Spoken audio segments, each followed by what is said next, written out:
Hey, what's going on, y'all? Hope everyone's having a fabulous day.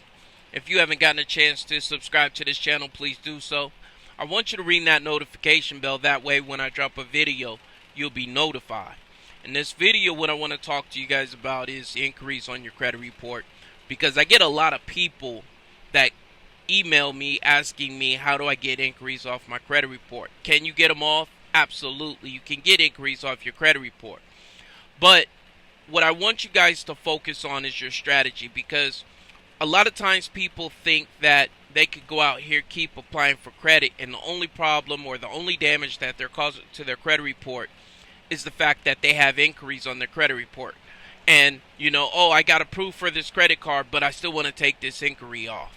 Well, I want you to understand that not only are you damaging your credit report from the inquiry standpoint, but you're also damaging your credit report from the length of history. Adding more credit to your credit report is going to lower your length of history. And that's a huge factor to your credit report. So I don't understand why everybody is so determined to get as much credit as they possibly can in their wallet. If you're not getting high limit credit cards, what is it that you're looking for? If you're not getting, a credit card that has a $15,000 balance and you're constantly getting $1,000 balance credit cards, what is another $1,000 going to do for your budget? What is it going to actually do for your credit profile? It's going to do more damage than it's going to do good. And so I just want you guys to start thinking about your strategy as far as when you're applying for credit, because getting as much credit through credit cards, like I'm going to go out and get 10 $1,000 credit cards and I have 10,000 available credit to me, or I can go out and I can get one credit card with 10,000. Now, obviously, you're going to want that one credit card with the $10,000 limit. The goal should be to get the highest limit credit cards as possible. And so how are you going to do that? One, you're going to have to show income. You're going to have good income. Because they're going to ask you, how much do you make? So if you're not making a lot of money, there's a really good chance you're not going to get a high limit credit card. Two, what you're going to have to show is that you're responsible with your credit. How are you going to do that? You're going to use your credit card, max it out, pay it off. I know that's kind of contradictory to everything that I teach, but that's what you're going to have to do. You're going to have to max out your credit card and pay it off. Max it out, pay it off.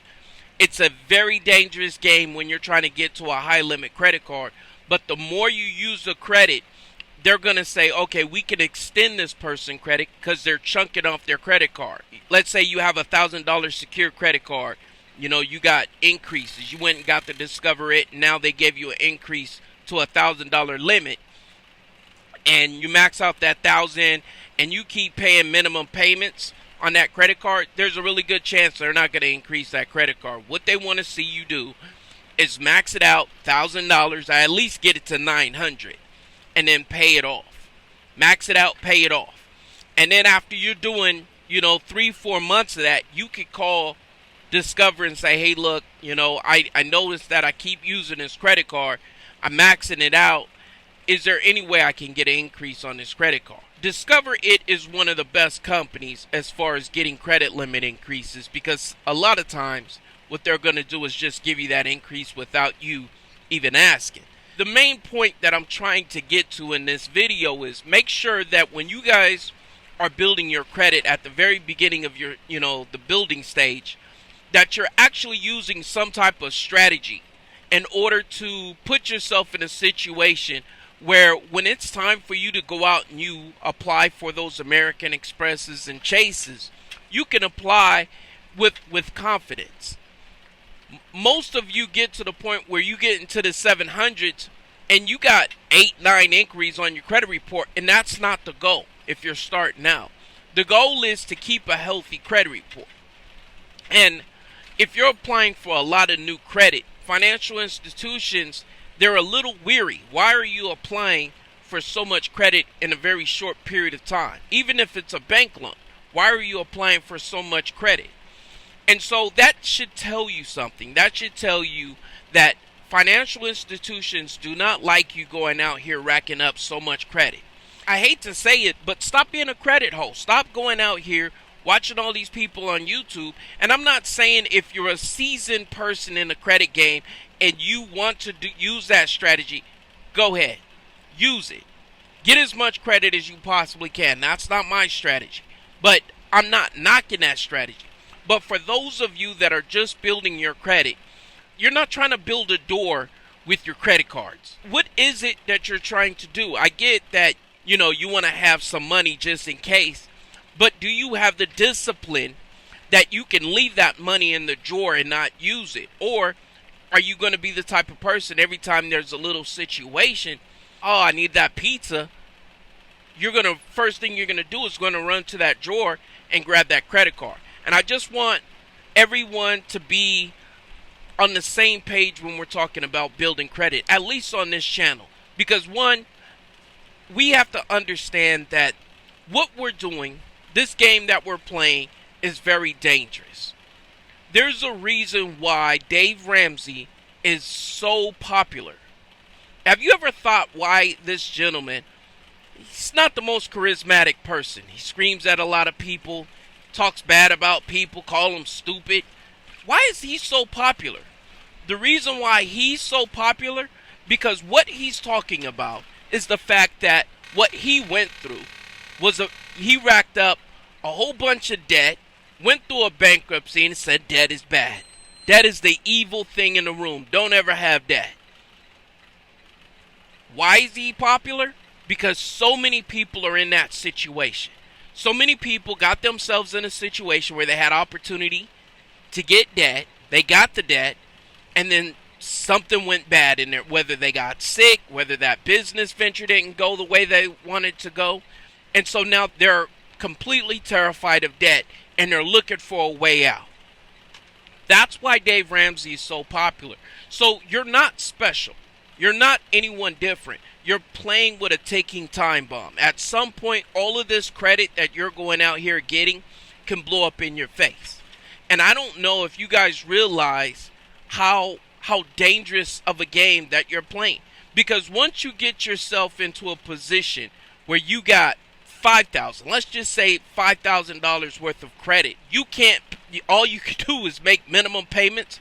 That's going to take you years to get out of.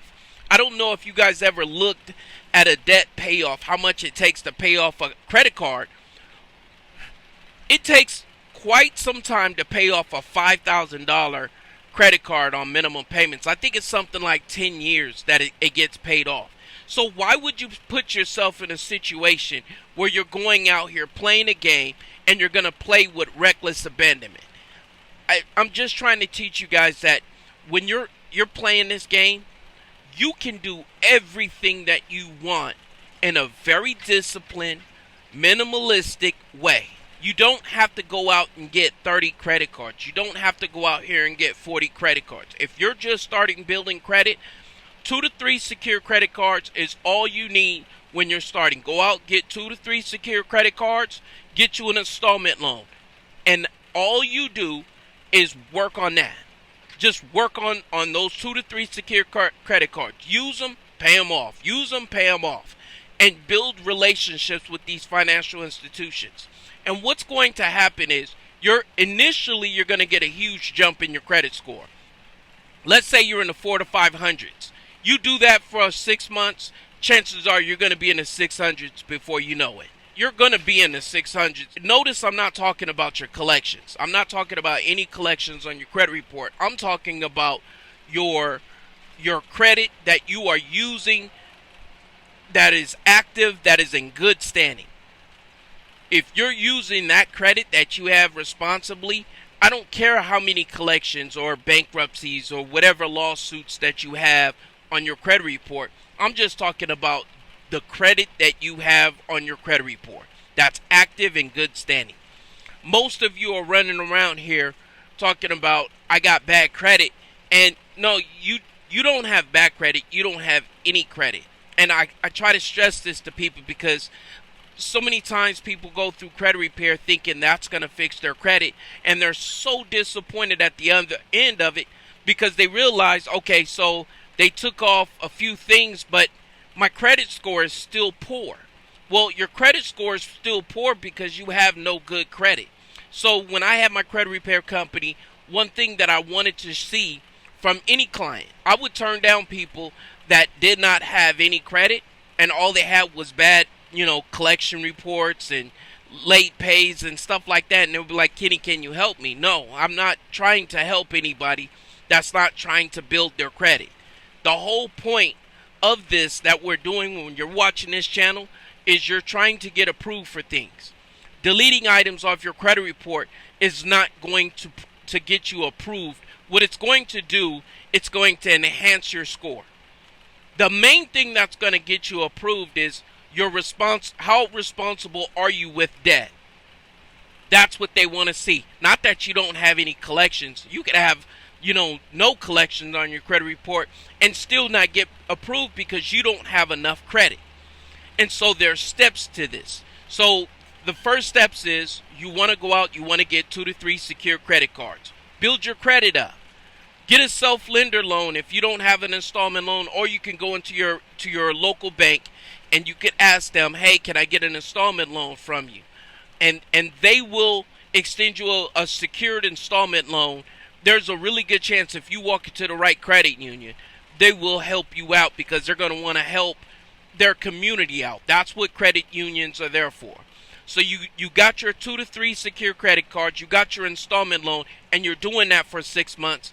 Now you're in the 600 range. At that point, you shouldn't be applying for more than 2 credit cards a year. If you're noticing that you're applying for two credit cards a year, more than 2 credit cards a year, you're a credit hoe. You're sleeping with too many financial institutions. Slow it down and rethink your strategy. That's what you need to do. Because if you're out here getting, applying for 5, 6 credit cards in 1 year, you have to ask yourself, why? Why are you applying for credit? What is it that you're afraid of that's about to happen in the economy that you need to apply for 6 credit cards, right? So I just wanted to touch bases. I'm not going to make this a long video, but just stop applying for so much credit. And when you're thinking about your strategy, put a good, solid strategy together. And I promise you, I don't care where you're at in your credit game. You could have collections on your credit report. You could have late pays on your credit report, child support on your credit report. You could have all these things on your credit report. If you just listen and take heed to this strategy and start building your credit and managing your credit the right way, you're going to be okay. But if you're just out here willy-nilly and you're just watching this YouTube person and they got the American Express Platinum and I want the American Express Platinum, and you're applying for the American Express Platinum with a 450 FICO score, you're not going to get to that American Express Platinum. You're not even going to get to, a really good chance you're not going to get to the Capital One. There's steps to this game. Take the steps. Don't skip steps. And be patient. Y'all stay blessed. I'm going to catch you guys on the next one. Talk to you later. Bye-bye.